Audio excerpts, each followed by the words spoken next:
Hello बच्चों, let's read the question. Question says resolve into partial fractions. X is to the power 4 minus 3x cube minus 3x square plus 10 upon x plus 1 का whole square into x minus 3। इस question को करने के लिए हम इस question का की कॉन्सेप्ट समझते हैं। तो की कॉन्सेप्ट है,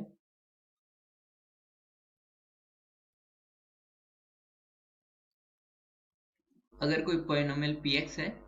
अपॉन x प्लस a का whole square x minus a का b, x माइनस b का b है, देन और यहाँ पे जो पॉलिनोमियल है वो डिग्री 3 का है, देन हम इसको पार्शियल फ्रैक्शन में चेंज करने के लिए a upon x plus a plus b upon x plus a का square plus c upon x minus b के इक्वल लिखते हैं और a b c की वैल्यू फाइंड कर लेते हैं एंड देन इसके अंदर वापस पुट कर लेते हैं, तो हमारा पार्शियल फ्रैक्शन में चेंज हो जाता है। फिलहाल हमें इस क्वेश्चन को पार्शियल फ्रैक्शन में चेंज करना है, तो यहाँ पर हम लिख लेते हैं, हमें क्वेश्चन गिवन है x is to the power 4 minus 3x cube minus 3x square plus 10 upon x plus 1 का whole square into x minus 3। हमें ये गिवन ऊपर डिग्री जो है वो 4 है, तो इसको हम डिग्री 3 के इक्वल करेंगे या 3 से छोटा, तो हम इसको फिलहाल लिख लेते हैं x is to the power 4 minus 3x cube minus 3x square plus 10 upon, यहाँ पर हम इसको कुछ इस तरीके से लिख लेते हैं, यहाँ पर इसका स्क्वायर खोल लेते हैं, तो x square plus 1 plus 2x into x minus 3। Now इसकी मल्टीप्लाई करने पर ये हो जाएगा, ये तो ऊपर वाला ऐसे ही रहेगा, minus 3x square plus 10 upon, यहाँ पर ये हो जाएगा x cube minus 3x square और फिर plus x minus 3 plus 2x square minus 6x, ये हो जाएगा। नाउ हम क्या करते हैं कि कुछ इसको इस तरीके से लिख लेते हैं, x to the power 4 minus 3x cube minus 3x square plus 10 upon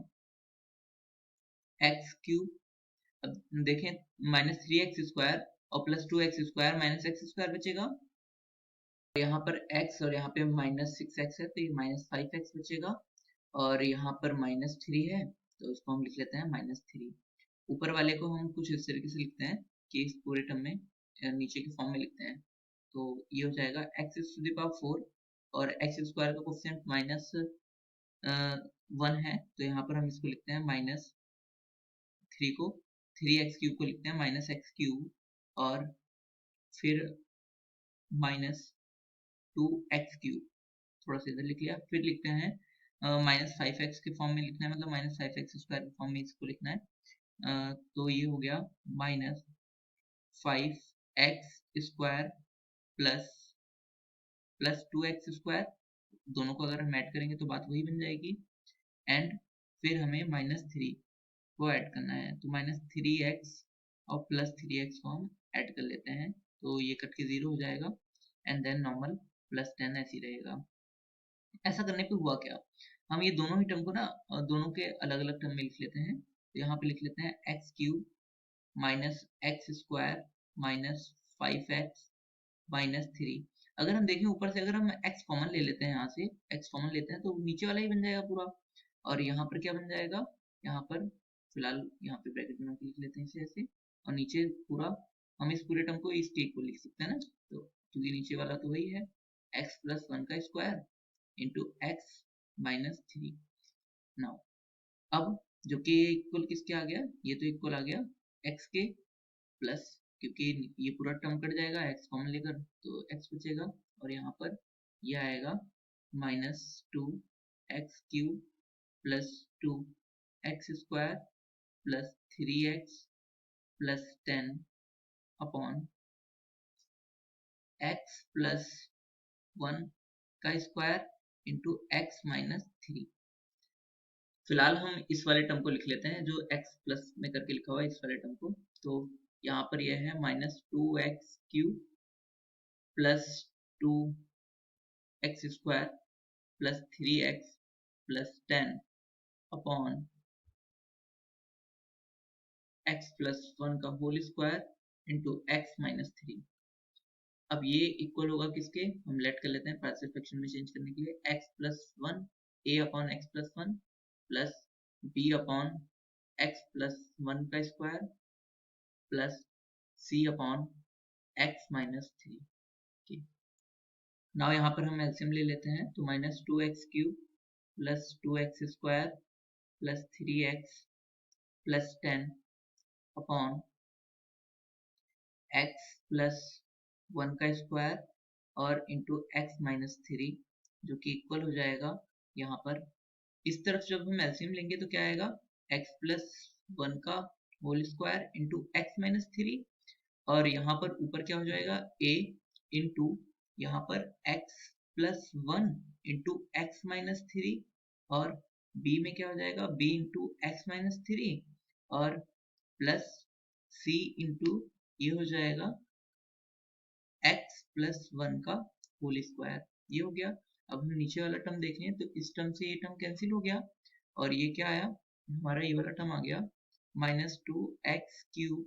plus 2x² plus 3x plus 10 equals to a x plus 1 x minus 3 plus b x minus 3 plus c x plus 1 का whole square.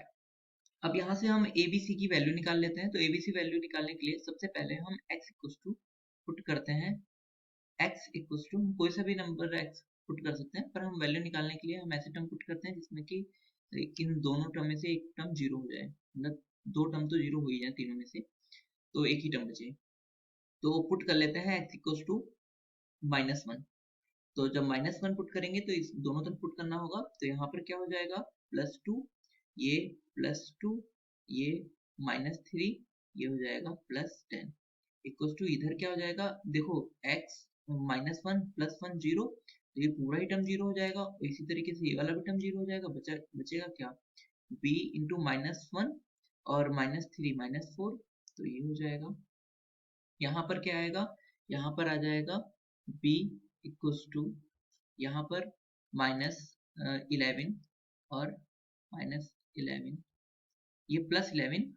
और -4 इस तरफ जाएगा तो minus हो जाएगा, तो ये हो जाएगा -11/4। ये b की वैल्यू आ गई। इसी तरीके से हम a की वैल्यू निकाल लेते हैं। अब हम इस वाली इक्वेशन में ही पुट करेंगे x इक्वल्स टू 3, तो हम x इक्वल्स टू 3 पुट करते हैं, तो पुट x इक्वल्स टू 3, तो जो हमारी इक्वेशन है वो हो जाएगी 3 पुट करने पर, तो यहाँ पर ये 3 का क्यूब 27 -2, तो ये -54, और यहाँ पर जो 3 का स्क्वायर 9 और प्लस इंटू 2 18 प्लस 18, और यहाँ पर ये हो जाएगा 9 प्लस 10 इक्वल्स टू इस तरफ क्या होगा, ये वाला टर्म इस बार जीरो हो जाएगा और ये वाला टर्म जीरो हो जाएगा, बचेगा ये, तो ये 3 + 1 4, 4 का स्क्वायर 16c, तो इस तरफ आया -17 अपॉन 16, ये 16 इस तरफ आ जाएगा, तो ये c की वैल्यू आ गई। नाउ इसे हम निकाल लेते हैं, इसी तरीके से वैल्यू निकाल लेते हैं हम a की भी। तो a की वैल्यू के लिए क्या करते हैं, कोई सा भी नंबर पुट कर लेते हैं, तो हम पुट कर लेते हैं x इक्वल टू 0, तो put x equal to 0, x equal to 0 put करने पर क्या होगा, इस तरफ तो x के जितने भी कोएफिशिएंट है वो सब 0 हो जाएंगे, बचेगा 10, तो हम लिख लेते हैं 10 इक्वल टू इस तरफ क्या बचेगा 1 इंटू -3 प्लस इस तरफ क्या बचेगा -3b, तो -3b, और यहाँ पे क्या बचेगा ओनली c। तो नाउ सबकी वैल्यू पुट करते हैं, तो 10 equals to -3a plus -3b -3b की वैल्यू हम यहाँ से पुट कर लेते हैं -11/4 प्लस c की वैल्यू पुट कर लेते हैं -17/16। अब इन सभी टर्म को उठाकर हम इस तरफ लेकर आते हैं, ठीक। तो ये 10 और यहाँ पर क्या होगा -3 इंटू -11 -33, तो +33 और इस तरफ आके हो जाएगा -33/4 और ये -17 इस तरफ आके +17/16 हो जाएगा इक्वल्स टू -3a इस तरफ बचेगा। नाउ हम एलसीएम ले लेते हैं, तो एलसीएम तो 16 ही आएगा इस तरफ और यहाँ पर मल्टीप्लाई हो जाएगी 16 की, तो 160 minus 4 into 33 132 plus 17 equals to -3a और ये सॉल्व करने पर आएगा यहाँ पर 45/16। ये जो 3 है माइनस का 3 मैं इस तरफ ले आता हूँ, तो माइनस इधर और 3a इक्वल्स टू a,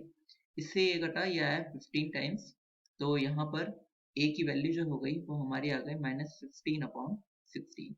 तो हम a b c तीनों की वैल्यू आ गई, तो हमारा जो पार्शियल फ्रैक्शन था वो जो है वो हमारा ये वाला टर्म था और हम इस टर्म को i के इक्वल भी लिख सकते हैं। तो हमारा ये जो i वाला टर्म है वो इक्वल आ गया किसके, ये वाला टर्म हमारा यहाँ पर ये x था, x प्लस ये, तो x प्लस इस वाले टर्म को हमने चेंज कर लिया है इस फॉर्म में, तो a b c की वैल्यू हम यहाँ पुट कर लेते हैं। तो a की वैल्यू जो है हमारी -15/16 थी, तो ये -15/16 इंटू 1/x+1 और